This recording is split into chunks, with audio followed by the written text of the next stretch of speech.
حمدت حمدا وصلیت صلاۃ اما بعد فاعوذ باللہ من الشیطان الرجیم بسم اللہ الرحمن الرحیم۔ ناظرین، آج کا ہمارا درس شریعت احکام نکاح کے بارے میں ایک اہم مسئلے کے بارے میں گفتگو کرنا ہے۔ مسئلہ یہ ہے کہ نکاح کے اندر کلمے پڑھانا ضروری ہے، جیسا کہ ہمارے ہاں عرف قائم ہو چکا ہے کہ عموماً جب بھی نکاح پڑھاتے ہیں تو اس میں 1 یا 3 کلمے پڑھائے جاتے ہیں۔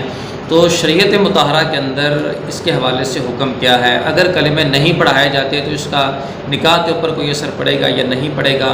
تو شریعت مطہرہ کی روح سے اگر نکاح اپنے شرائط اور اپنے معیار کے مطابق ہوا تو نکاح اپنی جگہ درست ہوگا۔ کلمے پڑھانا شریعت کے اندر یہ ضروری نہیں ہے۔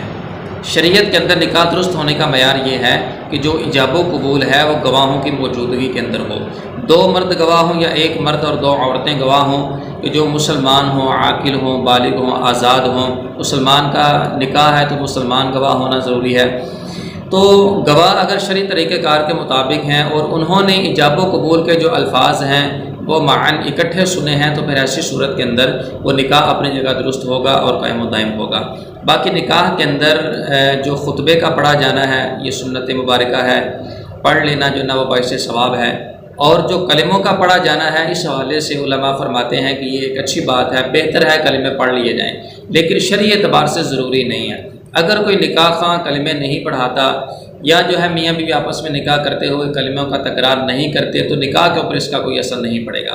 بہرحال کلمے پڑھا لینا یہ بہتر ہے، کیونکہ بعض اوقات ایسا ہوتا ہے انسان کے انجانے کے اندر کوئی زبان سے اس طرح کا جملہ نکل جاتا ہے، بعض اوقات کفریہ جملہ نکل جاتا ہے، اور آج کل ہمارے ہاں فتنوں کا دور ہے، گانے باجے کی کثرت ہے، کئی اشعار اس طرح کے ہیں کہ جن کے اندر کفریات موجود ہیں۔ تو لا علمی کے اندر ہو سکتا ہے کوئی کفریہ جملہ ان کی زبان کے اوپر چڑھ گیا ہو، کوئی کفریہ جملہ انہوں نے بول دیا ہو، تو جو کلمے پڑھائے جاتے ہیں یہ احتیاطاً پڑھائے جاتے ہیں تاکہ کوئی اس طرح کی اگر انسان سے کوتاہی ہوئی ہے تو یہ جو کلمے ہیں یہ ان کا کفارہ ہو جائیں اور دوبارہ سے تجدید ایمان کا سلسلہ ہو جائے۔ تو یہ احتیاطی طور پر تجدید ایمان کے لیے کلمے پڑھائے جاتے ہیں، لیکن یہ ضروری بھی نہیں ہے کہ جس کا نکاح ہو رہا ہے اس سے کوئی کلمہ کفر ہوا ہی ہے جبھی کلمے پڑھائے جا رہے ہیں۔ ممکن ہے، ہو سکتا ہے ہوا ہو۔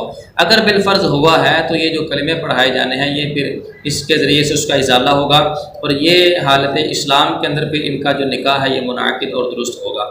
اس لیے جو ہے اس عمل کو کر لینا بہتر ہے کہ جب کرنے کے اندر فائدہ ہی فائدہ ہے تو چھوڑنے کا کوئی مقصد نہیں ہے۔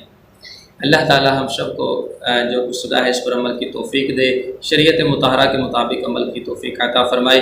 آمین بجاہ النبی الامین صلی اللہ علیہ وسلم۔